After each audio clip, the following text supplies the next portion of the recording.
Hobbit series का ये दूसरा हिस्सा है जहां रोमांच अब और भी गहरा और खतरा पहले से कहीं ज्यादा बढ़ चुका है। कहानी की शुरुआत होती है उन बहादुर बॉनों से, गैंडाल्फ और बिल्बो बैगिंस के साथ, जो ऑर्क्स की खतरनाक पकड़ से बचकर अब दूसरी पहाड़ी पर पहुंच चुके हैं। दूर आसमान की धुंध में उन्हें दिखाई देती है लोनली माउंटेन, वो पहाड़ जिसके सीने में छिपा है उनका असली घर, और वहां पर छिपा है वो खूंखार ड्रैगन स्मॉग। उसी पहाड़ के नीचे दफन है बेहिसाब खजाना और एक अनमोल रत्न, आर्क स्टोन, यानी राजाओं का पत्थर। और अब इन सब की एक ही मंजिल है, किसी भी कीमत पर उस पहाड़ तक पहुंचना। लेकिन खतरा अभी टला नहीं, ऑर्क्स अब भी उनके पीछे पड़े हैं। बिल्बो को आगे भेजा जाता है जासूसी के लिए। जब वो लौटता है उसकी सांसें तेज हैं, चेहरा पीला।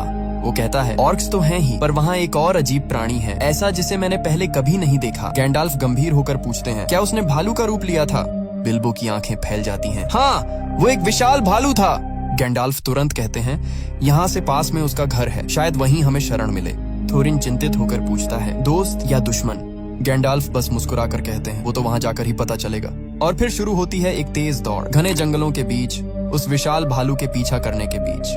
लेकिन इससे पहले कि वो दानव जैसे भालू उन सबको पकड़ लेता, ये लोग एक बड़े लकड़ी के घर में घुसकर दरवाजा बंद कर लेते हैं। गैंडाल्फ धीरे से बताते हैं, ये उसी का घर है, बियॉर्न का। वो रूप बदलने वाला इंसान है, दिन में इंसान, रात में भालू। भालू के रूप में उससे बात करना नामुमकिन है, लेकिन सुबह जब वो इंसान बनेगा तभी हम उससे मिल सकते हैं। रात बीतती है डर और सन्नाटे में। सुबह जब सूरज की पहली किरणें खिड़की से भीतर आती हैं, तो बाहर दिखाई देता है एक लंबा मजबूत आदमी, कुल्हाड़ी से लकड़ियां काटता हुआ। वो है बियॉर्न। गैंडाल्फ और बिल्बो धीरे धीरे उसके पास बढ़ते हैं और वहीं से शुरू होता है उनकी अगली रोमांचक यात्रा का नया अध्याय। बियॉर्न वो विशालकाय इंसान जो रात को भालू बन जाता है, शुरू में बॉनों को देखकर गुस्से में आ जाता है। उसे तो ये तक पता नहीं था कि उसके घर के अंदर इतने सारे बौने छिपे बैठे हैं। एक एक कर जब सब सामने आते हैं तो उसकी नजरों में नफरत साफ झलकती है। वो कहता है, बौने हमेशा लालच और अंधेपन में डूबे रहते हैं, सोने के लिए अपनी जान तक बेच दें। लेकिन जब उसे पता चलता है कि इन सब का असली दुश्मन ऑर्क्स हैं, वही ऑर्क्स जिन्होंने उसके पूरे परिवार को मौत के घाट उतार दिया था, तो उसका दिल बदल जाता है। बियॉर्न गुस्से में कहता है, ऑर्क्स, उन राक्षसों को तो मैं भी जिंदा नहीं छोड़ता।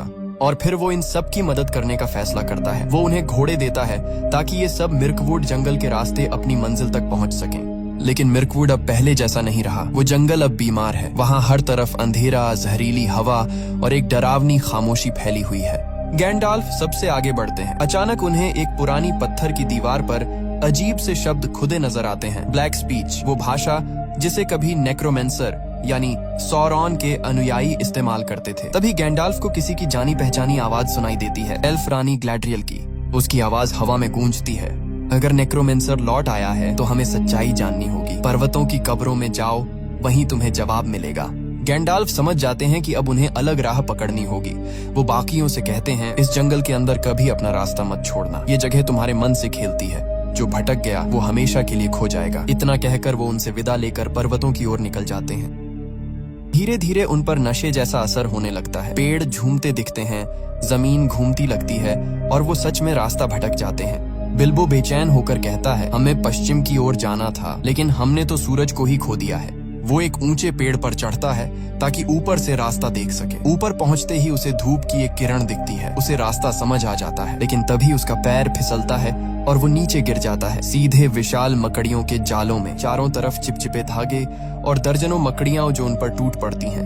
बिल्बो और सभी बौने अब मकड़ियों के कब्जे में हैं, लेकिन बिल्बो किसी तरह खुद को छुड़ाता है और तभी वो अपनी रिंग पहन लेता है, अदृश्य हो जाता है। उसकी आंखों में अब डर नहीं, गुस्सा होता है। वो एक एक करके मकड़ियों को काट गिराता है और फिर बहादुरी से अपने सभी साथियों को आजाद करवा देता है।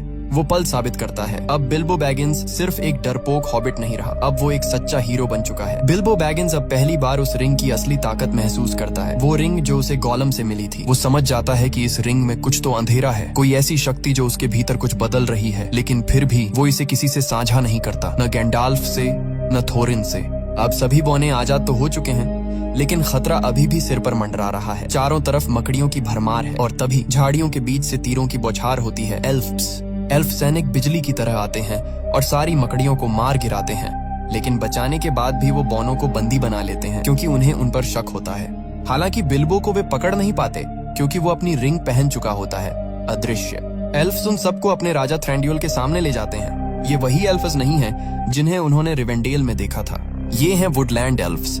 जिनका शासन करता है गर्वीला और चालाक राजा थ्रैंड्यूल।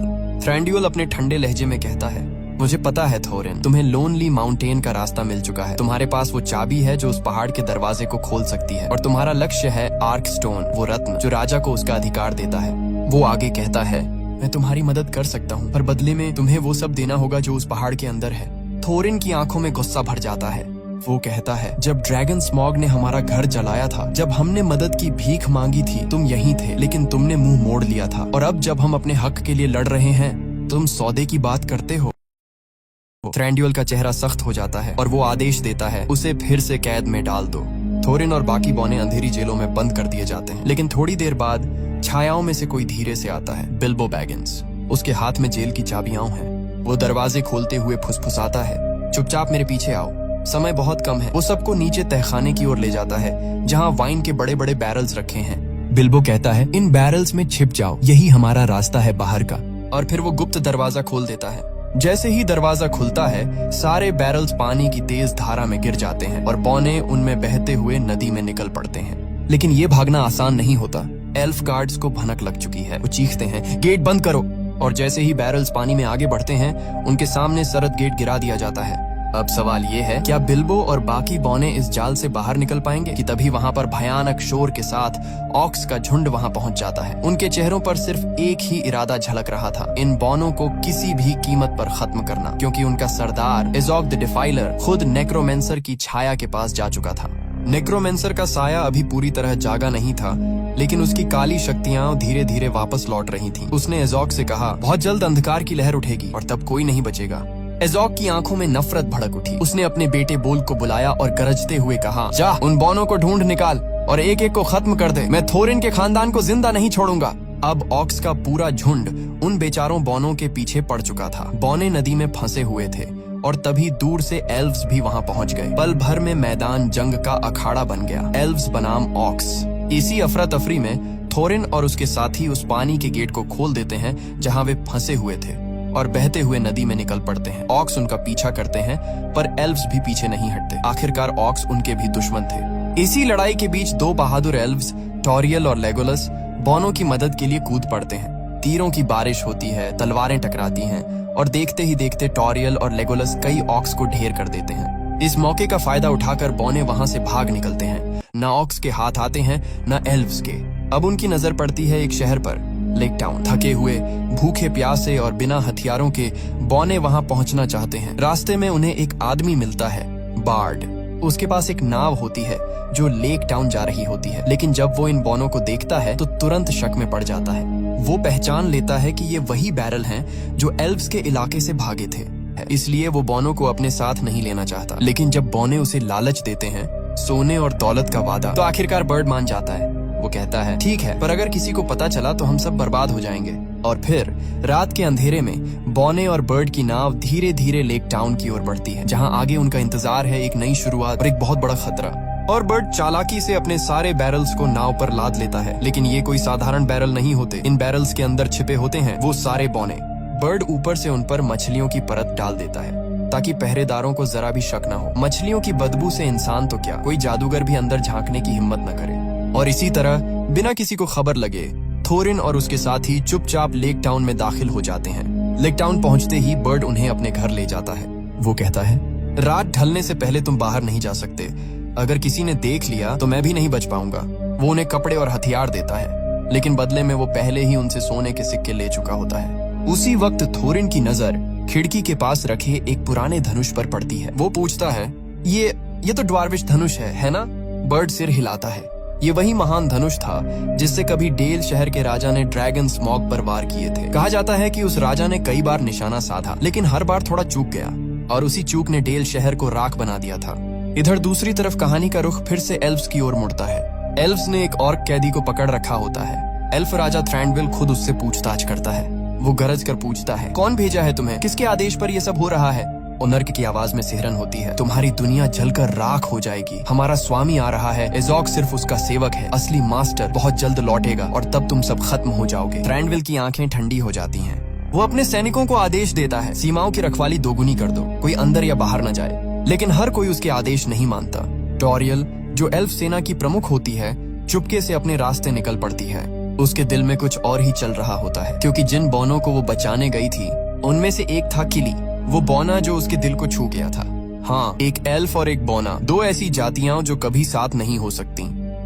वहीं दूसरी ओर कहानी गहराती है। गैंडाल्फ अब पहुंच चुका है नाज़गुल के टॉम्ब पर। उसके साथ एक और जादूगर है, रैडगास्ट द ब्राउन। लेकिन जब वो वहां पहुंचते हैं तो जगह पूरी तरह वीरान होती है। ना कोई आवाज, ना कोई जादू का निशान, सब कुछ जैसे किसी ने मिटा दिया हो। गैंडाल्फ के माथे पर चिंता की लकीरें उभर आती हैं। वो रैडगास्ट से कहता है, यहाँ कुछ नहीं बचा, हमें डोल गुलडुर जाना होगा, असली अंधकार वहीं छिपा है। दोनों वहां पहुंचते हैं और वो किला सचमुच डर से ठिठका हुआ लगता है। टूटी दीवारें, बर्फीली हवा और हर तरफ सन्नाटा। गैंडाल्फ गंभीर स्वर में कहता है, रैडगास्ट, तुम यहाँ से वापस जाओ, मेरे पीछे मत आना, हमारा दुश्मन यही है। उसने खुद को अभी पूरी तरह प्रकट नहीं किया, शायद उसकी शक्तियां लौट रही हैं। वो किसी महायुद्ध की तैयारी में है। लेडी ग्लैड्रियल को ये सब बता देना। रैडगास्ट सिर हिलाता है और वहां से चला जाता है। अब गैंडाल्फ अकेला आगे बढ़ता है। किले के अंधेरे गलियारों में हर कदम के साथ सन्नाटा गहराता जाता है। अचानक एक रहस्यमयी साया उस पर टूट पड़ता है। गैंडाल्फ अपनी जादुई छड़ी से उसे रोकता है, रोशनी फैलती है और तभी वो उस साये का चेहरा देखता है। वो कोई और नहीं बल्कि थ्रेन होता है, थोरिन ओकेनशील्ड का पिता, जिसे सबने सालों पहले मरा हुआ मान लिया था। थ्रेन की आंखों में दर्द और पागलपन एक साथ झलकता है।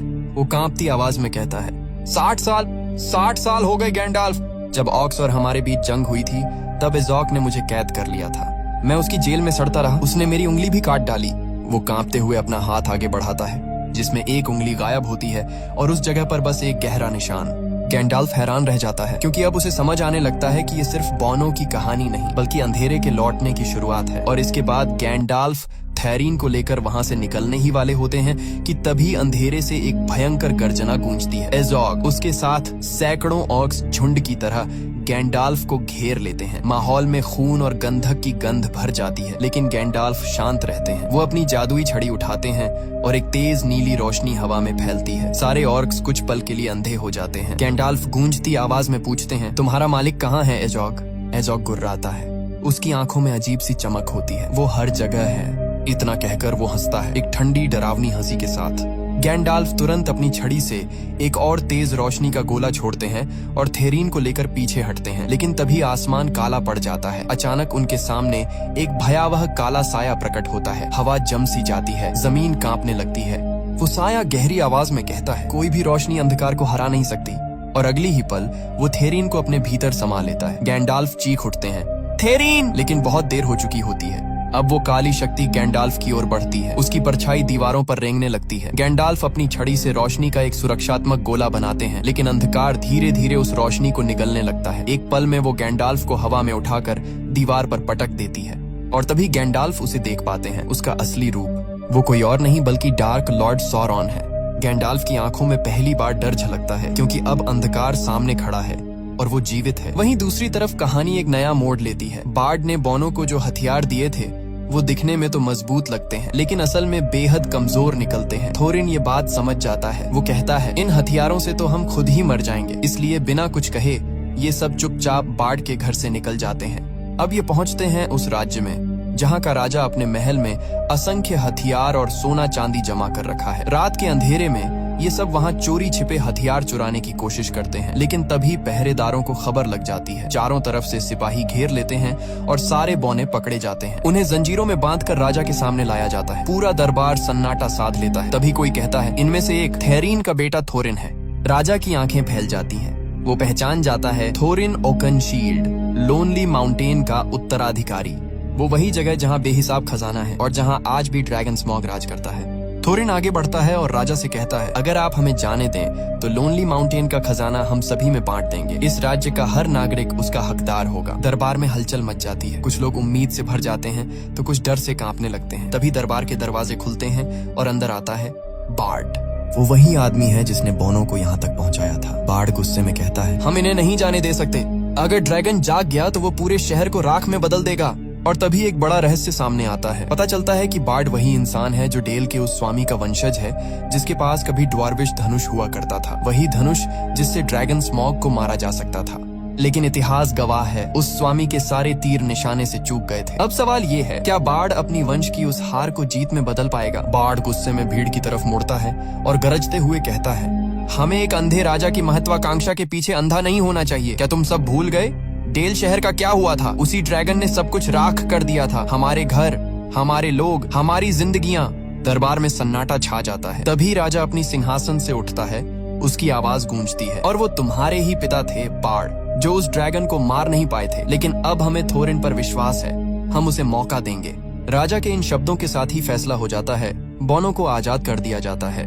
अब थोरिन और उसकी टोली साथ में बिल्बो बैगिंस निकल पड़ते हैं लोनली माउंटेन की ओर, वही जगह जहां ड्रैगन स्मॉग अब भी सो रहा है और जहां उनका असली मकसद छिपा है।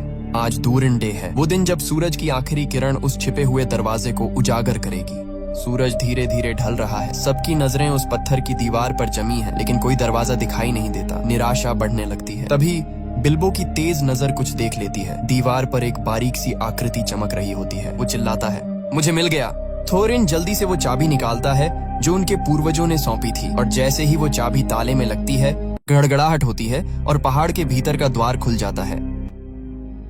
सबके सब अंदर कदम रखते हैं। हवा में पुरानी यादों की गंध है। यही उनका घर था और अब यही युद्ध भूमि बनेगा। थोरिन कहता है, बिल्बो अब तुम्हारी बारी है, खजाने तक जाओ और आर्केनस स्टोन को ढूंढो।